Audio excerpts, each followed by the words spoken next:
কেমন আছেন সবাই? আমি লিসা আবারও চলে এলাম নতুন একটা ভিডিও নিয়ে। তো দেখো, আজকের ভিডিওতে কথা বলবো আমাদের যে 4 যুগ, সেই 4 যুগ নিয়ে।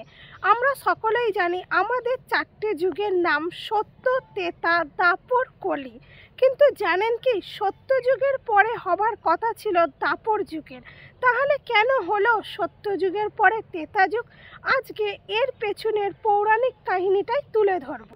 ভুল ত্রুটি মার্জনীয়, বড়রা আমার প্রণাম নেবেন। সত্যযুগে গৌতম মুনির স্ত্রী ছিলেন অহল্যা, যিনি ছিলেন অপরূপ সৌন্দর্যের অধিকারী।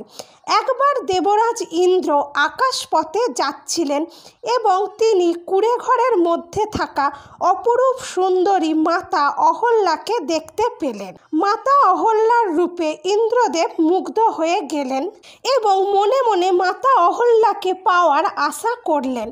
পরের দিন সকালে ইন্দ্রদেব ছল করে মোরগের রূপ নিয়ে সেই কুঁড়েঘরের সামনে এসে ডাকতে লাগলো। মোরগের ডাক শুনে গৌতম মুনি ভাবলেন ভোর হয়ে গেছে, ফলে তিনি প্রাতঃস্নানের উদ্দেশ্যে রওনা দিলেন।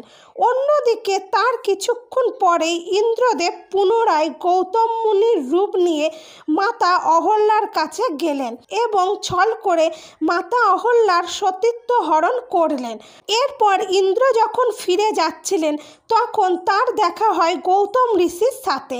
গৌতম ঋষি এইসব দেখে ইন্দ্রকে অভিশাপ দিলেন এবং নিজ স্ত্রী অহল্যাকে অভিশাপ দিলেন সে যেন পাথরে পরিণত হয়ে যায়।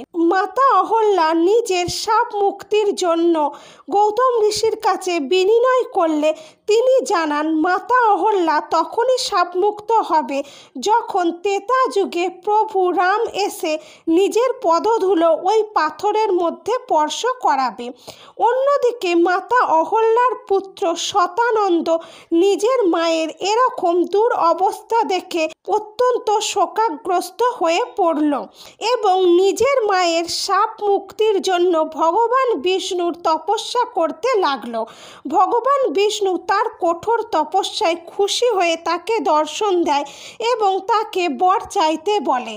তখন শতানন্দ জানায় সত্যযুগের পরে যেন দ্বাপর যুগ না হয়ে ত্রেতা যুগ হয়, কারণ ত্রেতা যুগে ভগবান বিষ্ণুর প্রভু শ্রীরাম অবতার হলে তবেই তার মা পাপ মুক্ত হবে।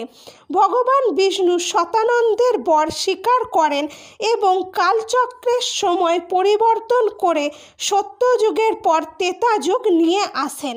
পরবর্তীতে ভগবান রাম মাতা অহল্যাকে শাপ মুক্ত করেন এবং সে যেহেতু দেবরাজ ইন্দ্রের দ্বারা ছলনার শিকার হয়েছিল, ফলে সে নিরপরাধ ছিল, তাই তিনি মাতা অহল্যাকে বরদান দেয় জগতে 5 জন সতী নারীর মধ্যে মাতা অহল্যা হবে একজন। তো এই ছিল সত্য যুগের পরে দ্বাপর যুগ না হয়ে ত্রেতা যুগ হওয়ার পৌরাণিক কাহিনী। তো আমি যতটুকু জানি ততটুকু আপনাদের সামনে বলার চেষ্টা করলাম। যদি ভিডিওটা ভালো লাগে অবশ্যই একটা লাইক করে দিও। যারা যারা এরকম ধরনের ডিভাইন ভিডিও দেখতে পছন্দ করো চ্যানেলটাকে সাবস্ক্রাইব করে পাশে থেকো। সবাই ভালো থেকো, সুস্থ থেকো। রাধে রাধে।